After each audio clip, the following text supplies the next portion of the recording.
Hello mga kamami! So, this video is ipapakita ko sa inyo kung paano i-install yung aming washing machine. So, ito yung ginawa nila last nung kuan pa yung unang gawa nila, sinira nila yung pader at saka nilipat din nila yung tangke sa mataas na lugar, medyo malayo pero doon pa rin na part.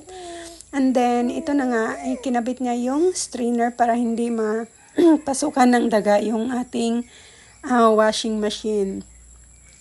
So, medyo mahaba yung niya, yung kanyang drain na tubo, kaya kailangan putulan siya. So, guys, kung makita niyo yung gripo at saka yung drain sa baba, yan yung ginawa nila nung nakaraan. At saka kung makikita niyo naman, ito naman yung binili ko na stand ng washing machine. So, mura lang yan. Meron ako niyan sa TikTok kung gusto nyo. So, ayan na nga guys. Ayan nga, medyo mahaba yung tubo. So, kailangan siyang putulin. And then, sa wakas, naging okay na din siya.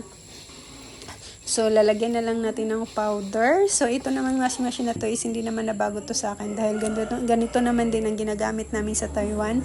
Pero itong mga strainer na to is wala to sa Taiwan. Diretso lang yung lagay dyan sa may damit yung mga sabon. Pero ito, ang dami-dami mo pang pipintin. Pero madali lang naman pag nakasanayan mo na. Doon kasi sa Taiwan is maghuhulog ka lang ng coins.